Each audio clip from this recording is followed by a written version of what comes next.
Alright, let's have a quick look at how do we connect RStudio to Box.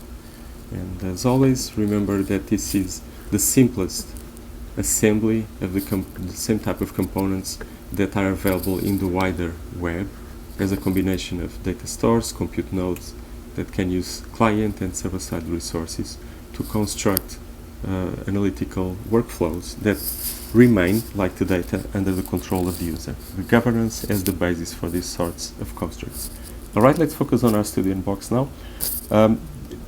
One last note on this is an important aspect of this construct. You could for sure be calling other backend resources, analytical and data store alike, from RStudio. For example, if you have a Google Cloud Platform account, we get it at NCI through the NIH Strides program.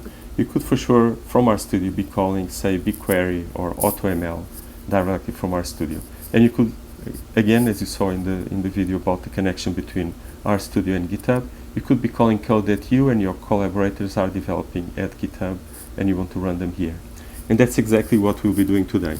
We'll be using code we wrote to sustain this construct. We make publicly available in GitHub, and this code from RStudio engages Box in a way that goes around the OAuth 2 protocol to establish your identity and the scope of your call. So you're an authorized user from RStudio to Box if our code does what it's supposed to do. So let's find out. We're at step 3.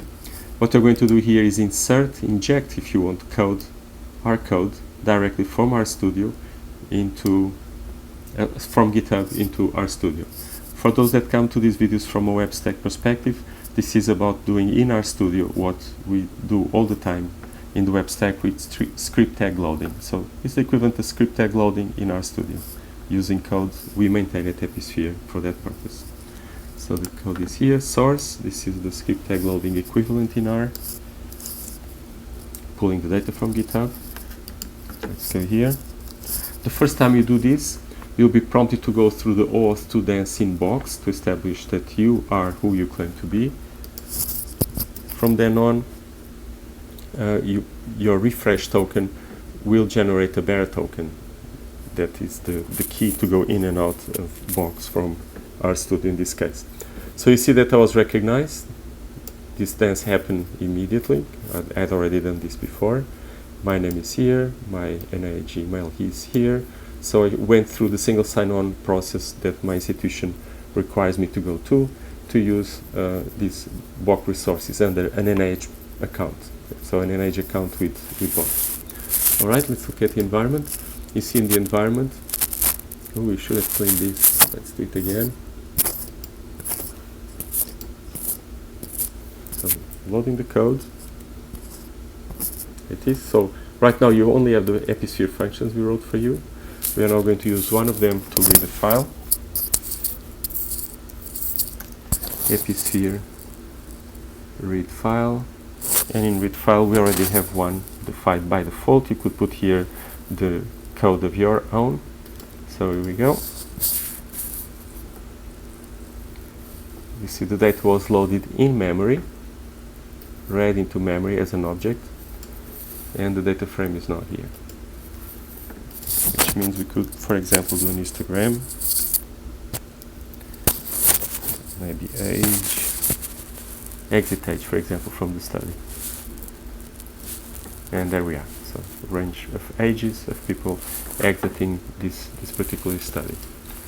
Alright, what else could we do here? For instance, we could look in episphere. Episphere is now adding new functions as they are needed for different projects. We could, for instance, open a file, and the default file is the same one we opened here.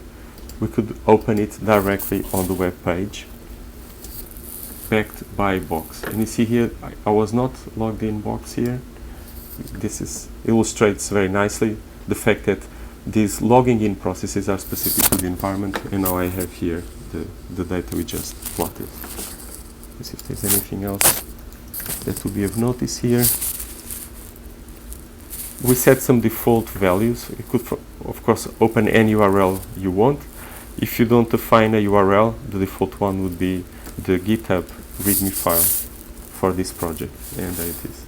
Actually, it's a place where you can find the video I'm recording right now, it will be kept here. Alright, I think we're at the end of our 5 minutes. Bye now.